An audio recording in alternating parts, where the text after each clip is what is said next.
1 Samuel chapter 4. And the word of Samuel came to all Israel. Now Israel went out to battle against the Philistines. They encamped at Ebenezer, and the Philistines encamped at Aphek. The Philistines drew up in line against Israel, and when the battle spread, Israel was defeated before the Philistines, who killed about 4,000 men on the field of battle. And when the people came to the camp, the elders of Israel said, "Why has the Lord defeated us today before the Philistines? Let us bring the ark of the covenant of the Lord here from Shiloh, that it may come among us and save us from the power of our enemies." So the people sent to Shiloh and brought from there the ark of the covenant of the Lord of hosts, who is enthroned on the cherubim. And the two sons of Eli, Hophni and Phinehas, were there with the ark of the covenant of God. As soon as the ark of the covenant of the Lord came into the camp, all Israel gave a mighty shout, so that the earth resounded. And when the Philistines heard the noise of the shouting, they said, "What does this great shouting in the camp of the Hebrews mean?" And when they learned that the ark of the Lord had come to the camp, the Philistines were afraid, for they said, "A god has come into the camp." And they said, "Woe to us, for nothing like this has happened before. Woe to us, who can deliver us from the power of these mighty gods?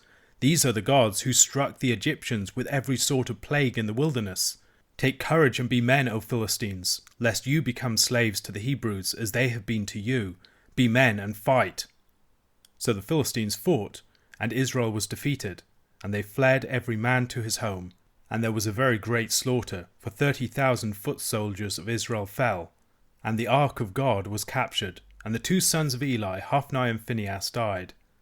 A man of Benjamin ran from the battle line and came to Shiloh the same day, with his clothes torn and with dirt on his head.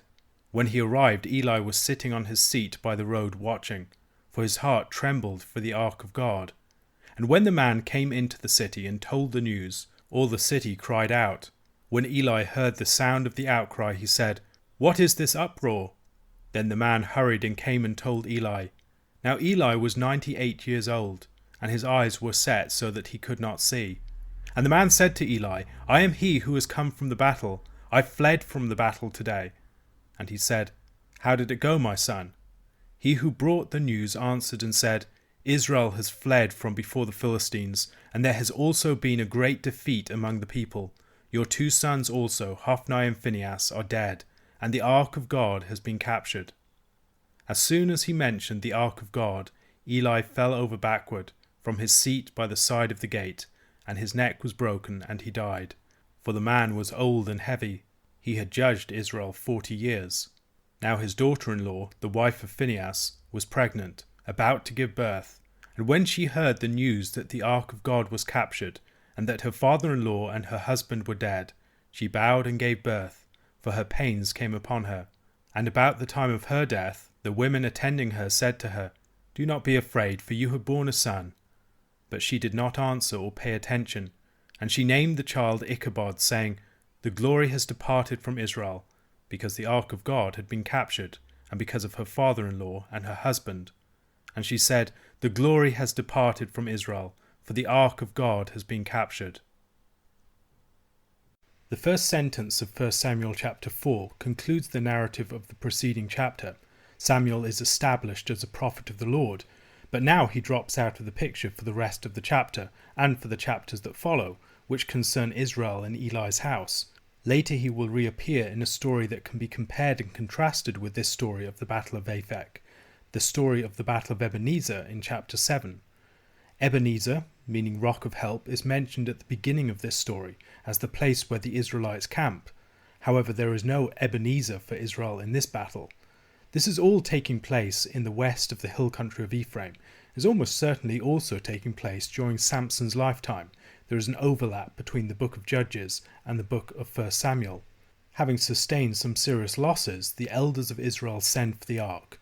They seem to have an important ruling function alongside the judges in Israel at this time, presumably representing the congregation.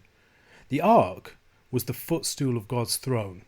The Lord is enthroned above the cherubim. This is a repeated expression found in 2 Samuel chapter 6 verse 2, 2 Kings chapter 19 verse 15, 1 Chronicles chapter 13 verse 6, Psalms 80 verse 1 and 99 verse 1, and then Isaiah chapter 37 verse 16. The Lord's presence is associated with the cherubim, and the cherubim are associated with this object, the Ark of the Covenant. The mercy seat that was placed above the Ark of the Covenant included 2 cherubim. Israel thinks that by bringing this throne, as it were, of the Lord into the battle, that they can treat it like a talisman. God will act on behalf of them because they have brought his footstool into the battle. They want the Ark to deliver them. The Lord for them can be manipulated by this box. It's a fetishized object. The Ark of the Covenant is something that allows you to control God, to pull his strings. Essentially, it's acting as a sort of idol.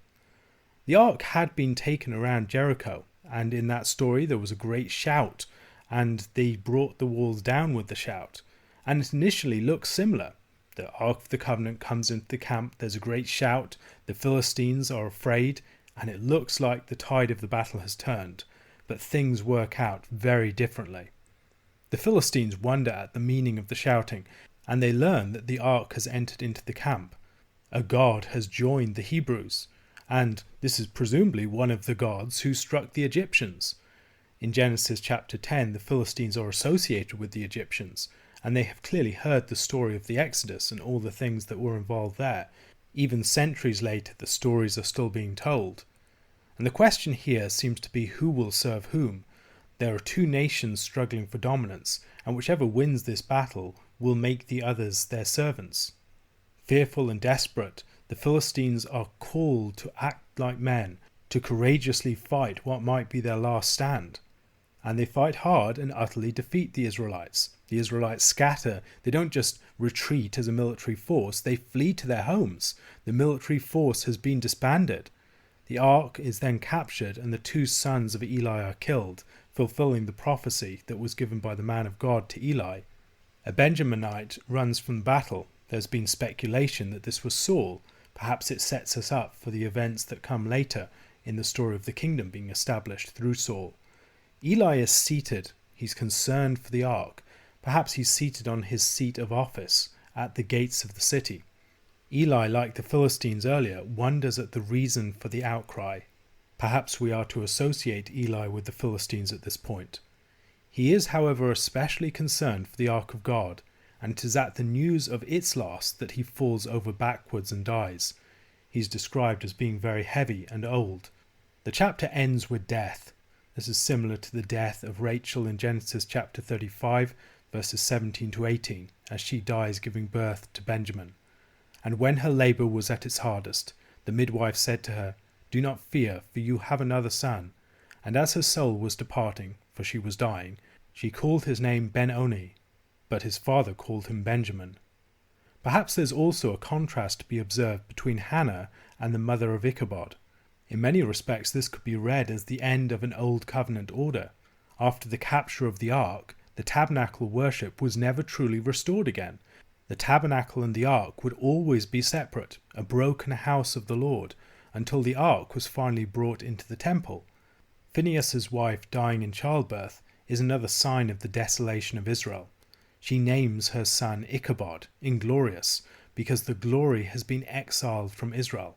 The Ark of the Covenant, the throne chariot of the Lord, upon which the glory of the Lord rode, had been taken away from the nation. On the other hand, the Lord had entered into exile for his people. The story of the Mosaic tabernacle order began with the death of 2 sons of the high priest, and here it ends with the death of the 2 sons of the high priest. At the end of chapter 4 we see the complete destruction of the house of Israel. The high priest has died, as have his 2 sons, devastating the priestly house and lineage.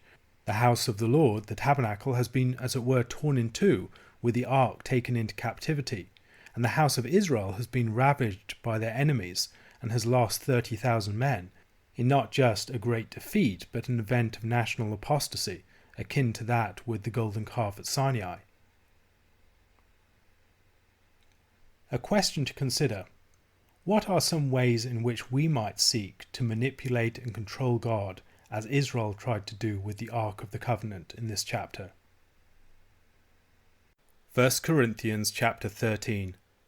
If I speak in the tongues of men and of angels, but have not love, I am a noisy gong or a clanging cymbal. And if I have prophetic powers, and understand all mysteries and all knowledge, And if I have all faith so as to remove mountains, but have not love, I am nothing. If I give away all I have, and if I deliver up my body to be burned, but have not love, I gain nothing. Love is patient and kind. Love does not envy or boast. It is not arrogant or rude. It does not insist on its own way. It is not irritable or resentful. It does not rejoice at wrongdoing, but rejoices with the truth. Love bears all things, believes all things, hopes all things, endures all things. Love never ends. As for prophecies, they will pass away. As for tongues, they will cease. As for knowledge, it will pass away. For we know in part, and we prophesy in part. But when the perfect comes, the partial will pass away. When I was a child, I spoke like a child. I thought like a child. I reasoned like a child. When I became a man, I gave up childish ways. For now we see in a mirror dimly, but then face to face. Now I know in part, then I shall know fully, even as I have been fully known. So now faith, hope, and love abide, these three, but the greatest of these is love. 1 Corinthians chapter 13 is one of the most familiar texts in all of Paul, and yet for this very reason one of the most misunderstood. It is a text that is often read as an encomium to romantic love at weddings, but as usual, it belongs firmly in its context. It is in the middle of an argument. This chapter is part of the argument about spiritual gifts, and its purpose is to put the practice of the spiritual gifts in the appropriate place. Love isn't so much an alternative to the spiritual gifts as the way in which all such gifts must be exercised. Paul has previously spoken about the importance and primacy of the way of love in 1 Corinthians chapter 8 verse 1. Now concerning food offered to idols, we know that all of us possess knowledge. This knowledge puffs up, but love builds up. So Paul talking about the importance of love at this point is not a new theme in his letter. This chapter identifies the precise antidote to the Corinthians' inappropriate spirituality. It is an integral part of Paul's larger argument, but is also a praise of love, an expression of its superlative character. Love is that which must govern everything, all expressions of the Christian life and practice. By describing and praising love, Paul exposes the problems of the Corinthians, and he offers an alternative model for them to pursue. It begins with the absolute necessity of love in the first three verses. Then it describes the glories of love in verses 4 to 7, its characteristics and its traits, and in verses 8 to 13 it contrasts the spiritual gifts and their provisional character to the enduring nature of love. This love, of course, then, is not romantic sentimentality or love as such, but it is a love that follows the pattern of Christ's own love. Love, Paul argues, is indispensable. Even the most elevated and remarkable spiritual gifts and practices practiced apart from love are worse than empty. Without love, being able to speak by the Spirit, not just in human tongues, but also supposedly in angelic tongues, will be of no greater value than the sort of instruments that one finds in pagan worship, noisy gongs and clanging cymbals. The Corinthians prided themselves on their spiritual knowledge, yet that too is worthless apart from love. Love, as Paul has argued in chapter 8, is how we know things truly. Supposing we had faith sufficient to remove mountains. Here Paul alludes to Matthew chapter 17 verse 20. For truly I say to you, if you have faith like a grain of mustard seed, you will say to this mountain, move from here to there, and it will move, and nothing will be impossible for you. Even if they have that sort of faith, in the absence of love, they are nothing. Let us suppose that they sell all their worldly goods and give them to the poor. That too gains them nothing without love. At this point in the text, there's debate over whether we should read, deliver up my body to be burned, or deliver up my body in order that I may boast. It may be a reference to martyrdom, perhaps giving oneself into slavery for Christ. Yet even the most extreme self-sacrifice is worthless apart from love. Paul now moves to describe love's defining traits, clearly contrasting with the behavior of the Corinthians to this point. Love is patient. Patience is absolutely essential when dealing with others. Without patience, little can be accomplished. Patience is taking time with people. Patience is giving time to people. Patience is making time for people. Patience is choosing your time with people. This is the behavior of love. Love is kind. It's generous, benevolent, noble. It's an active alternative to anger and resentment. It breaks their cycles. It interrupts them and starts something new. Love does not envy. It's not caught up in the status seeking and the quest to pursue advantage over others that was so characteristic of the Corinthians. It does not boast. We could think of the Corinthian slogans and their claims for themselves that they rule like kings. Theirs was a form of spirituality that boasted in status and over others. Love is not arrogant. It does not seek or inflate its own importance as the Corinthians did, their brand of knowledge puffed up in pride. But love is of a very different character. Love is not rude. It's mindful of the manner in which it treats others. It's concerned for appropriate social order and propriety. We might think of the rudeness of the Corinthians in their behavior at the table of the Lord, their dishonoring, neglect, and despising of each other. We might also think about Paul's teaching about head coverings. People who want to express their own authority and their own freedom could act in a way that dishonored their head, that dishonored themselves, and also dishonored others. Love is courteous. It honors decorum and politeness. We'll see this even more in the chapter that follows. Love does not insist on its own way. Love does not revolve around its own interests. It's prepared to surrender its rights for others. Love becomes all things to all men.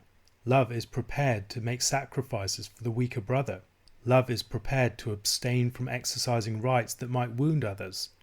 Love is not irritable or resentful. It's not easily provoked to anger or bitterness. Its lack of preoccupation with its own rights allows it to suffer wrong without reacting out of grievance, wounded pride, vengefulness, or entitlement. Such love would not be given to the litigious behavior that the Corinthians were given to in chapter 6. Love doesn't keep score. How often will my brother sin against me and I forgive him? Love isn't preoccupied with such questions. Love does not tally up those petty grudges in its mental register, the ways that in our status seeking we try and put ourselves ahead of others or reckon their debt to us. Love does not rejoice at wrongdoing. It grieves at the sin of the man in a relationship with his father's wife. We can so often delight in other people's failings and sins. We see our enemy fall into sin and we rejoice. It enables us to feel superior and self-righteous. We gossip about other people's sins, sharing them as if they were a matter of entertainment.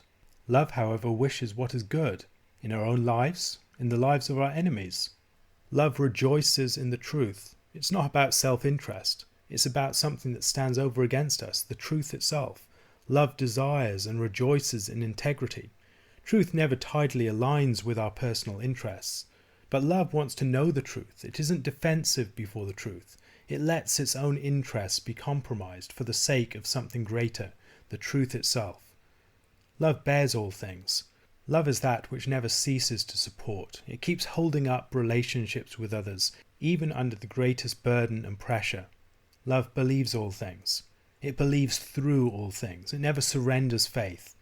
Not in human goodness, but in God. It perseveres with people, even when it might seem that they are beyond recovery. Love hopes all things. It never despairs of people or situations.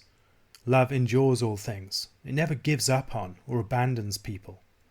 Love is permanent in a way that the spiritual gifts are not. They are transitory. The fact that Paul is speaking into the Corinthian context is very clear here. Prophecies, tongues, and knowledge are temporary and partial. When the fullness of revelation comes, spiritual gifts will pass away. These sign gifts are primarily for the purpose of attesting the truth of the gospel as it's first preached. As time goes on, they become less prominent. The Corinthians, who think that they already reign and have little sense of the not yet of the gospel, struggle to perceive the temporary character of the spiritual gifts. The time will come when those gifts will fade or pass away. When they pass away, they'll be replaced by something greater. Paul seems to allude to Numbers chapter 12 verses 6 to 8, the contrast between the faint and limited revelation that Aaron and Miriam and others had, and that enjoyed by Moses. And he said, "Hear my words. If there is a prophet among you, I the Lord make myself known to him in a vision. I speak with him in a dream." Not so with my servant Moses. He is faithful in all my house.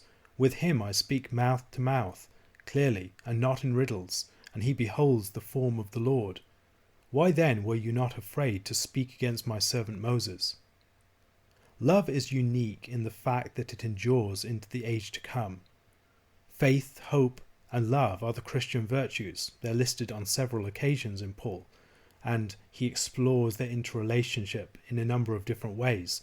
For instance, in Romans chapter 5, verses 1 to 5, "Therefore, since we have been justified by faith, we have peace with God through our Lord Jesus Christ. Through him we have also obtained access by faith into this grace by which we stand, and we rejoice in hope of the glory of God. Not only that, but we rejoice in our sufferings, knowing that suffering produces endurance, and endurance produces character, and character produces hope. And hope does not put us to shame, because God's love has been poured into our hearts through the Holy Spirit who has been given to us." Galatians chapter 5, verses 5 to 6. "For through the Spirit, by faith, we ourselves eagerly wait for the hope of righteousness. For in Christ Jesus neither circumcision nor uncircumcision counts for anything, but only faith working through love. The spiritual gifts may be the scaffolding, but love is the mortar of the building of the church. The gifts and the manifestations will one day be removed, but what will be left is the love by which the building is established." A question to consider. Chapter 12 ends with the words, "And I will show you a still more excellent way." This looks forward to the argument of chapter 13. How can the argument of chapter 13 be tied closely into the argument of chapter 12? In what respect does it represent a more excellent way than something in chapter 12?